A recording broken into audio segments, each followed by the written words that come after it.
Hello guys, welcome back. कैसे हैं आप लोग? तो चलो हम लोग रिंग थ्योरी को आगे कंटिन्यू करेंगे। हम लोग लास्ट लेक्चर में हम लोग रिंग का definition, different type of rings देखे थे, ठीक है। और आपने काफ़ी एंजॉय किया कि हायर अलजेब्रा और हाई स्कूल अलजेब्रा में क्या डिफरेंस है, मैंने आपको वो भी दिखाया था। तो अगेन आज हम लोग आगे बढ़ेंगे यहाँ पे, ठीक है। आपने इंटीग्रल डोमेन देख लिया है, तो आज हम लोग देखने वाले हैं units of ring. Thereafter हम लोग देखेंगे कि डिवीजन रिंग क्या होता है, फील्ड क्या होता है, उसमें क्या डिफरेंसेस है। कुछ एग्जांपल्स भी करेंगे और कुछ इंपॉर्टेंट रिजल्ट भी देखेंगे, तो बहुत मज़ा आएगा, ठीक है।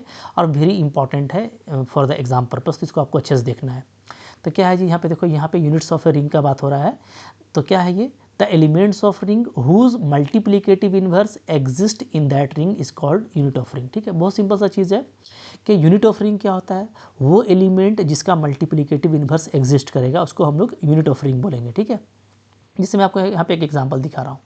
एक एग्जांपल ले लेते हैं। जैसे हम लोग जानते हैं सेट ऑफ जो रेशनल नंबर होता है अंडर एडिशन एंड मल्टीप्लिकेशन, ठीक है, ये क्या बनाता है? ये एक रिंग बनाता है।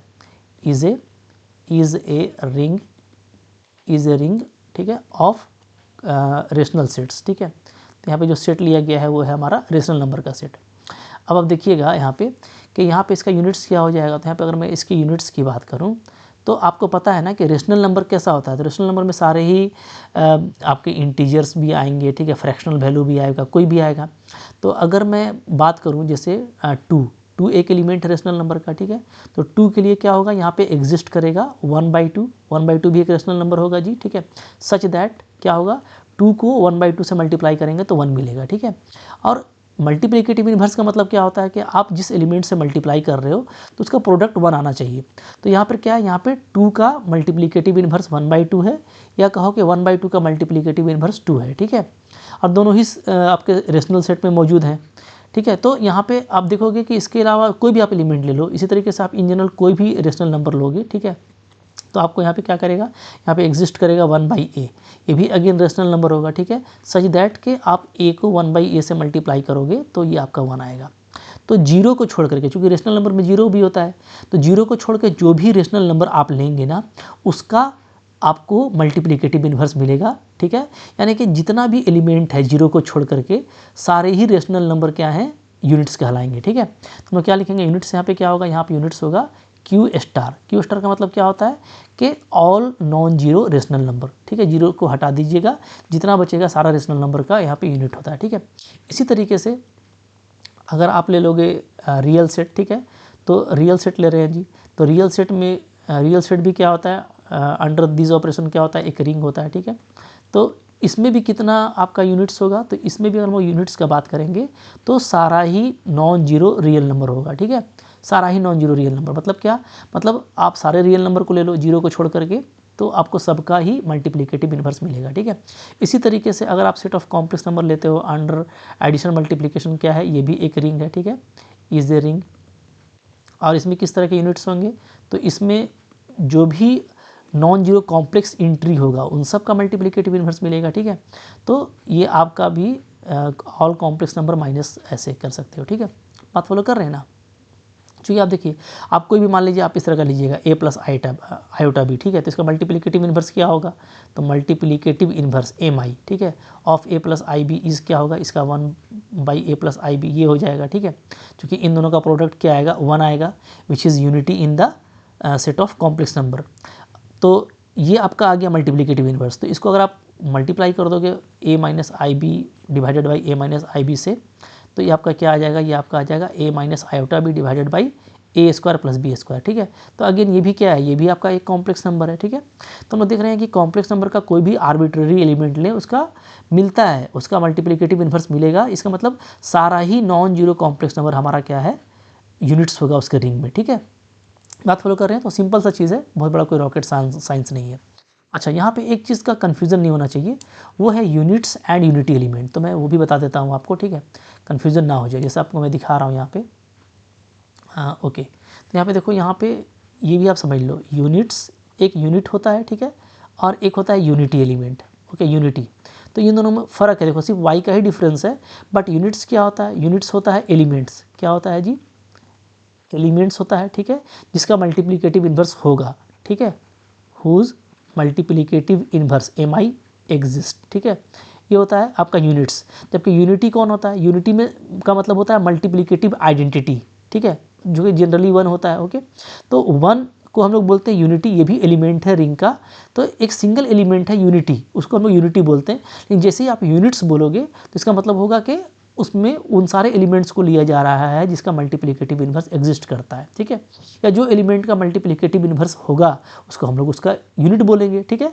तो यूनिट एक अलग चीज़ है और यूनिटी एक अलग चीज़ है, इसमें कन्फ्यूज़ नहीं होना है, ठीक है। सिर्फ वाई का फ़र्क है, कभी कभार जो है बच्चे कन्फ्यूज़ होते हैं। बात समझ में आ रही है? अच्छा, इसी तरीके से हम लोग एग्जाम्पल देख रहे थे, तो एग्जाम्पल हम लोग और देख लें। अगर जैसे मान लो मैं एग्जाम्पल ले लेता हूँ, ठीक है, जैसे ये हो गया हमारा 1 2, ठीक है, ऊपर में 1 था रेशनल नंबर वाला, ये 2 हो गया आपका, ये 3 हो गया, ठीक है। और इसी तरीके से मैं ले लेता हूँ 4 नंबर। 4 नंबर देखो आपका जो सेट ऑफ इंटीजर है अंडर एडिशन और अंडर मल्टीप्लिकेशन क्या होता है, ये भी आपका एक रिंग होता है जी, इज़ ए रिंग, ठीक है। हैज़ यूनिट्स, इसमें कितने यूनिट्स होंगे, तो इसमें देखो इसमें सिर्फ 2 ही यूनिट होगा, मैं आपको बता दे रहा हूँ, एक +1 और एक आपका -1, ठीक है। कैसे, तो सिर्फ इन्हीं दोनों का इन्वर्स मिलता है, जैसे मैं आपको दिखा रहा हूँ यहाँ पे, आप देख लो, ठीक है। अगर हम लोग लिखते हैं सेट ऑफ इंटीजर, ठीक है, सेट ऑफ इंटीजर में कैसा कैसा एंट्री होता है, तो इसमें 0 होता है, ठीक है, +-1 होता है, +-2 होता है, +-3 होता है, ठीक है, आप देख रहे हो। तो इसमें अगर मैं 2 की बात करूँ तो 2 क्या है, एक इंटीजर है, ठीक है। लेकिन आप देखिएगा, लेकिन आपको यहाँ पे 1/2 इंटीजर नहीं है, 1/2 इज़ नॉट ए इंटीजर, और 1/2 ही 2 का मल्टीप्लिकेटिव इन्वर्स होगा, ठीक है। तो हम लोग कह सकते हैं कि 2 का मल्टीप्लिकेटिव इन्वर्स 1/2 आपको सेट में नहीं मिलता है, ठीक है। So 2 has no multiplicative inverse, that means 2 आपका क्या होगा, यूनिट नहीं होगा, ठीक है। 2 is not unit of the ring of set of integer, ठीक है, बात फॉलो कर रहे हो। तो 2 एक यूनिट नहीं है, इसी तरीके से 3 भी यूनिट नहीं है, ठीक है।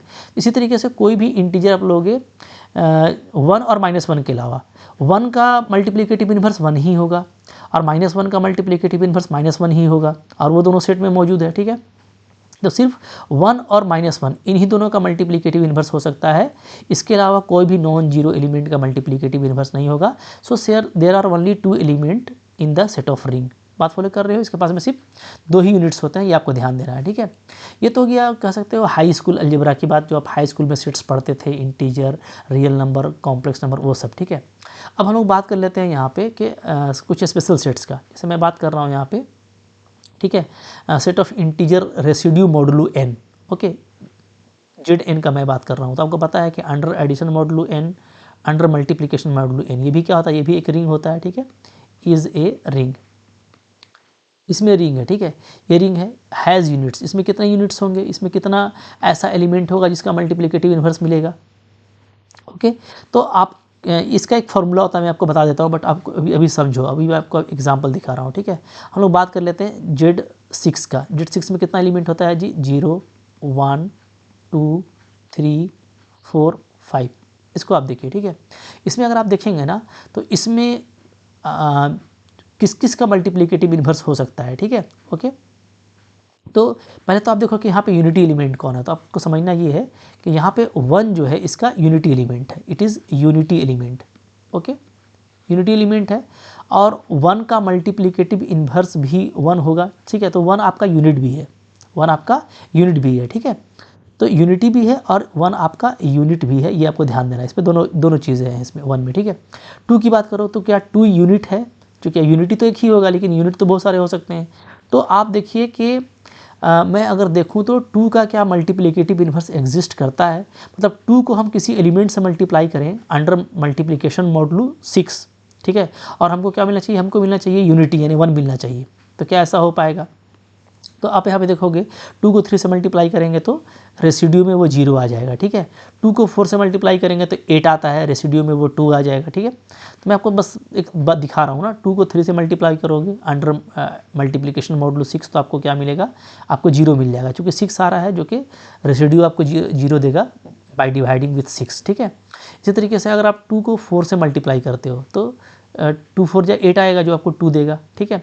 2 को अगर आप 5 से मल्टीप्लाई करते हो, ठीक है, तो 10 देगा, और 10 का रेसिड्यू 4 हो जाएगा। तो हमको यूनिटी एलिमेंट नहीं मिल रहा है, यानी 2 इज़ नॉट ए यूनिट। 2 क्या है जी, आपका यूनिट नहीं है, इज़ नॉट यूनिट ठीक है, इन Z6 में ये यूनिटी नहीं है, यूनिट एलिमेंट नहीं है, ठीक है। क्या 3 है, तो 3 के बारे में सोचिए, 3 3 या 9। अच्छा 2 को 2 से भी मल्टीप्लाई कर सकते थे, 2 2 या 4 होता है, तो वहाँ से भी आपको नहीं मिलेगा, ठीक है।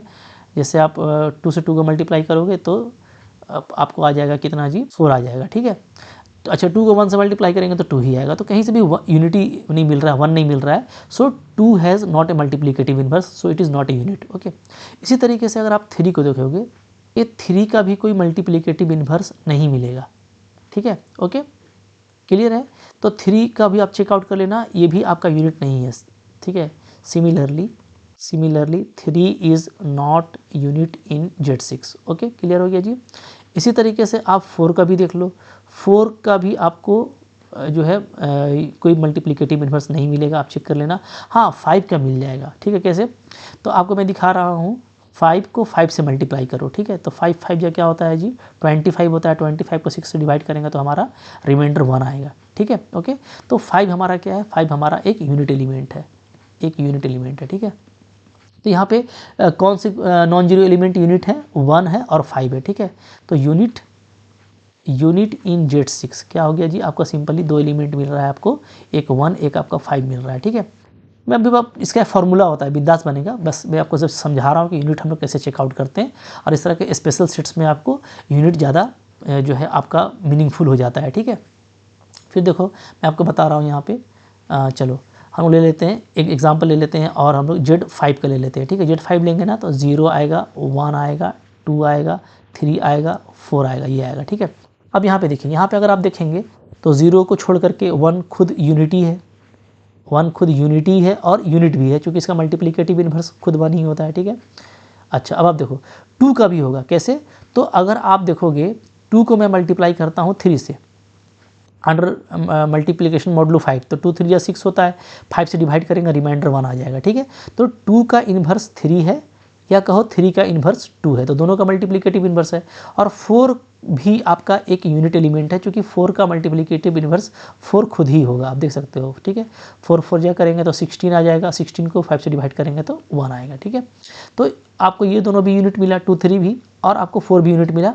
तो आप यहाँ पे कह सकते हो कि जो यूनिट है, यूनिट्स इन Z5 वो क्या है जी, वो आपका 1 है, 2 है, 3 है, 4 है, ठीक है। यानी 0 को छोड़ के सारा ही एलिमेंट है, तो हम डायरेक्ट कह सकते हैं क्या कि Z5 स्टार है, ठीक है। Z5 स्टार बोलिए, या बोलिए सिंपली कि 0 छोड़ के सारा ही होता है। स्टार का मतलब होता है all the element of the set except 0, ठीक है। तो ऐसे लिखेंगे, बात समझ में आ रही है।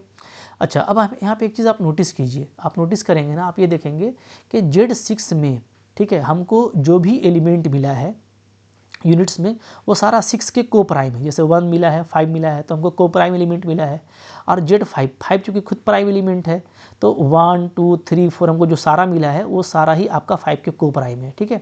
तो सिंपली क्या होता है कि number of units in the set of integer residue modulo n, वो क्या होता है जी, वो आपका नंबर ऑफ कोप्राइम एलिमेंट्स होता है, ठीक है। और नंबर ऑफ कोप्राइम एलिमेंट्स को क्या बोलते हैं जी, इसको हम लोग डिनोट करते हैं यूलर फंक्शन से, फाई n बोलते हैं, ठीक है। क्या बोलते हैं, फाई n। और फाई n के बारे में आपको पता है डायरेक्टली क्या होता है ये, तो ये n-1 होता है अगर n हमारा क्या हो, अगर n हमारा प्राइम हो। अगर n प्राइम होगा तो डायरेक्टली क्या होगा, ये n-1 होगा, ठीक है। और बाकी केस में आप निकाल लेते हो, ठीक है। तो आप यहाँ पे देख रहे हो ना कि 6 के केस में हमको को प्राइम वैल्यू सिर्फ 1 और 5 मिल रहा था, ठीक है। तो आप यहाँ पे कह सकते हो कि यहाँ पे हमको सिर्फ 2 ही यूनिट मिल रहा है। तो अगर नंबर ऑफ आपसे पूछेगा कि कितना यूनिट्स है उसमें, तो नंबर ऑफ जो यूनिट्स होगा ना वो हमारा फाई n होगा, ठीक है। बात फॉलो कर रहे हैं, कितना होगा, फाई n होगा। यहाँ पे आप लिख सकता हूँ मैं number of units in this ring, ठीक है। अलग से लिख देते हैं, इसको कन्फ्यूज़न नहीं होना चाहिए, ठीक है। चलो इसको हम लोग अलग से लिख लेंगे, कोई दिक्कत नहीं है, ठीक है, ओके।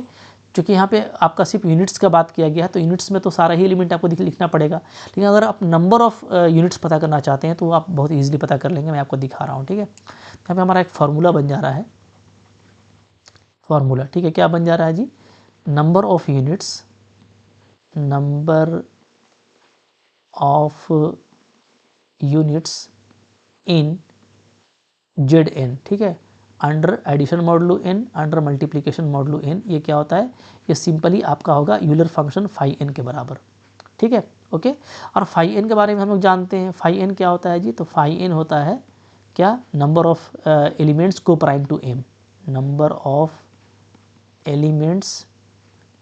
एलिमेंट्स को प्राइम टू एन, ठीक है। इसका फॉर्मूला भी है, आप यूलर फंक्शन मैंने आपको पढ़ाया है, आप इसका फॉर्मूला कैसे निकालते हो, ठीक है। तो आप इसको पहले प्राइम फैक्टर में तोड़ते हो, मान लीजिए आपका इस तरह का प्राइम फैक्टर आ जाता है, ठीक है। इनको हम मान लीजिए तोड़ेंगे और हमको इस तरीके का मिलेगा, ओके, पी का पावर अल्फ़ा 1 इंटू क्यू का पावर अल्फ़ा 2, ठीक है। इस तरीके से हमको प्राइम फैक्टर मान लो मिलता है। तो इसका वैल्यू कैसे निकालते हैं, वैल्यू निकालते हैं कैसे, पी का पावर अल्फ़ा 1 माइनस पी का पावर अल्फ़ा 1 माइनस 1, ठीक है, ऐसा निकालते हैं। फिर q का पावर अल्फ़ा 2 माइनस क्यू का पावर अल्फ़ा 2 माइनस 1, ठीक है। तो इस तरीके से आपको ये पूरा फॉर्मूला पता है ना कि यूलर फंक्शन मल्टीप्लिकेटिव होता है, ठीक है, और उसका वैल्यू हम लोग इस तरीके से निकालते हैं। तो ये आप पहले से भी जानते हो, ओके, यूलर फंक्शन मैंने आपको पढ़ाया हुआ है। तो अगर आपको यूलर फंक्शन आता है तो आप नंबर ऑफ़ यूनिट्स जो है बहुत जल्दी पता कर सकते हैं, ठीक है। और अगर आपका n प्राइम है, ये भी आप जानते हैं कि इफ़ n इज़ प्राइम, अगर n मेरा क्या है, अगर n मेरा प्राइम है देन क्या होता है जी, देन सिंपली फाई n का वैल्यू क्या हो जाता है, n-1, ये भी आपको पता है, ठीक है, ओके। अब मैं आपको जैसे एग्जांपल दिखा रहा हूँ कुछ, अभी एग्जांपल से बिल्कुल क्लियर हो जाएगा। जैसे आप यहाँ पे देखो, अगर आप Z6 में देखोगे तो Z6 में 6 के को प्राइम 2 ही वैल्यू होता है, 1 और 5, ठीक है। तो हमको यहाँ पे सिर्फ 2 ही यूनिट मिला, ठीक है। यहाँ पे आप कह सकते हो कि नंबर ऑफ़ यूनिट्स क्या है, number of units in Z6, ये क्या है जी, ये हमारा 2 है, ठीक है, ओके। तो अब आप देखिएगा ना कि यहाँ पे n का वैल्यू क्या था, 6 था, ठीक है। तो आप इसको चेकआउट भी कर सकते हैं। आप देखिएगा कि इफ़ n इक्वल टू 6, अगर n इक्वल टू 6 है तो कैसे निकालेंगे, तो हम लोग यहाँ पे जो नंबर ऑफ़ यूनिट होगा, नंबर ऑफ़ यूनिट्स वो क्या हो जाएगा, वो हो जाएगा मेरा सिंपली 5 6 हो जाएगा, ठीक है। अब इसको आप प्राइम फैक्टर में तोड़िए, प्राइम फैक्टर में तोड़ेंगे तो क्या होगा, 5 2 इंटू 5 3, ठीक है। अब देखो 2 और 3 दोनों आपका प्राइम है, तो 5 2 का वैल्यू 1 हो जाएगा, चूँकि प्राइम के केस में क्या होता है, सिंपली n-1 होता है, तो 2 - 1 1 हो गया। ये आपका 3 के केस में 2 हो जाएगा, ठीक है। तो आपको सिंपली क्या मिलेगा, 2 मिलेगा। तो आप देखो आपको एग्जैक्टली वही वैल्यू मिल रहा है जो आपको यहाँ पे नंबर ऑफ़ यूनिट्स मिला है, ठीक है, क्लियर है। इसी तरीके से आप यहाँ पे देखोगे तो यहाँ पे हमको कितना यूनिट्स मिला था जी, यहाँ पे हमको 4 मिला था और 5 मेरा प्राइम है, ठीक है। तो आप यहाँ पे कह सकते हो डायरेक्टली कि जो नंबर ऑफ़ यूनिट्स है, number of units in Z5, ठीक है। तो चूंकि यहाँ पे 5 मेरा प्राइम है तो यहाँ पे सिंपली क्या होगा, 5 5 मिलेगा और 5 5 का वैल्यू क्या हो जाएगा, 4, चूँकि ये प्राइम है। तो आप देख रहे हो कि आपको यहाँ पे 4 पीस जो है आपको यूनिट एलिमेंट मिल रहा है। बात फॉलो कर रहे हैं, ठीक है। तो बहुत ही अच्छा फार्मूला है, इससे आप बड़ा भी काम कर सकते हैं। जैसे मैं आपको एक एग्जाम्पल दिखा रहा हूँ, मान लो आपको कोई बोल दे कि भाई बताइए कि Z40 में कितना जो है आपका यूनिट्स होगा, ठीक है, number of units okay in Z40, मतलब इससे जो रिंग बनता है उसमें कितना यूनिट्स आएंगे, ठीक है। तो आप देख सकते हो यहाँ पे n का वैल्यू क्या है, n का वैल्यू 40 है, ठीक है। तो हम लोग यहाँ पे सिंपली क्या निकालेंगे, सिंपली हम लोग निकालेंगे जो नंबर ऑफ़ यूनिट्स होगा, नंबर ऑफ़ यूनिट्स, ठीक है, वो क्या हो जाएगा, वो आपका हो जाएगा 540। अब इसको निकालने का तरीका क्या है, इसको प्राइम में तोड़ दीजिए, ठीक है। तो हम लोग तोड़ेंगे 8 5 जब 40 यानी 2 का पावर 3 इंटू 5, ठीक है। अब ये मल्टीप्लिकेटिव होता है, इसको आप अलग अलग कर दोगे तो क्या हो जाएगा, 2 का पावर 3 हो जाएगा इंटू 5 5 हो जाएगा, ठीक है। अब देखो पावर में अगर आप तोड़ते हैं प्राइम का पावर में तो क्या होता है, उसका वैल्यू कैसे निकालते हैं, प्राइम का सेम पावर लेते हैं और उसके पावर में एक कम करते हैं, ठीक है। तो यहाँ पे क्या होगा, यहाँ पे इसका हो जाएगा 2 का पावर 3 माइनस 2 का पावर 2, ऐसे लिखेंगे इसको जी, ठीक है। जो भी आपका आएगा ना उसको ऐसे लिखना है, सेम पावर लेना है फिर एक पावर कम कर देना है जैसा कि यहाँ पे दिया हुआ था, ठीक है। और ये आपका खुद प्राइम वैल्यू है तो 5 5 क्या होगा, जस्ट एक कम हो जाएगा, 4 हो जाएगा, ठीक है। यहाँ पे देखो 8 माइनस 4 4 आ रहा है, 4 4 जो आपका 16 आ रहा है, तो इसमें नंबर ऑफ यूनिट्स क्या होगा, 16 होगा। इस तरह से कोई भी बड़ा से बड़ा अगर आपको दिया रहता है ना तो उसका भी आप आराम से यूनिट्स निकाल लोगे, ठीक है। तो आप एक करके दिखाना मेरे को, आप फाइंड करके दिखाना number of units, number of, इस तरह का क्वेश्चन एग्जाम में आता है, याद रखिए। CSIR नेट में भी ऐसा क्वेश्चन पूछा गया था, ठीक है। तो अच्छे एग्जाम्स में क्वेश्चन आता है, आपको ध्यान देना है, ठीक है। नंबर ऑफ यूनिट्स आप बताइएगा इन द सेट ऑफ Z100, ठीक है, under addition modulo 100, under multiplication modulo 100। ये आपका एक रिंग है तो इसमें कितना होगा, ठीक है, एकदम मोहब्बत से काम कीजिएगा, प्राइम फैक्टर में तोड़ लीजिएगा और करके दिखाइएगा मेरे को कि कितना आता है। फॉर्मूला मैंने आपको बता दिया है। इस तरीके से जो भी प्राइम में टूटता है उस प्राइम को आपको अलग अलग कर लेना है फाई में, क्योंकि ये मल्टीप्लिकेटिव होता है, और फिर उसका अलग अलग वैल्यू इसी तरीके से निकाल लीजिएगा तो आपका आ जाएगा। आप कमेंट कीजिएगा कि आपको कितना यूनिट्स मिला, ठीक है। ओके, तो देखो यूनिट्स फाइंड आउट करना काफ़ी ईजी है, specially set of integer modulo n में ये इंपॉर्टेंट हो जाता है, तो इसको मैंने आपको बता दिया। और यूनिट्स और यूनिटी में क्या फ़र्क है ये भी आपने समझ गया, तो ये एक इंपॉर्टेंट चीज़ है जो आपको समझ करके रखना है, ठीक है। तो देखो इन यूनिट्स का बहुत यूज़ है, ठीक है। हम लोग आगे भी जो कि फील्ड पढ़ेंगे, डिवीज़न रिंग पढ़ेंगे, तो उसमें काफ़ी इसका यूज़ है। फील्ड और डिवीज़न रिंग को हम लोग यूनिट्स के टर्म में भी डिफाइन कर सकते हैं, तो यूनिट्स आपको काफ़ी काम आएगा, ठीक है। जो हम लोग कंक्लूड करेंगे तो हम लोग सबका यूनिट्स भी चेकआउट करेंगे, तो इसको आपको अच्छे से समझ करके रखना है, ठीक है। चलो आज का लेक्चर यहीं तक रखते हैं, अगले लेक्चर में हम लोग फिर डिवीज़न रिंग और फील्ड को कवर कर लेंगे, ठीक है। तो आई होप आपके लिए लेक्चर फ्रूटफुल रहा होगा, अच्छा लगा होगा, लाइक ज़रूर कीजिएगा, इंपॉर्टेंट था, समझ में भी आया होगा, तो इसको शेयर कीजिएगा। कोई दिक्कत है कमेंट कर सकते हैं, ठीक है। Thank you very much.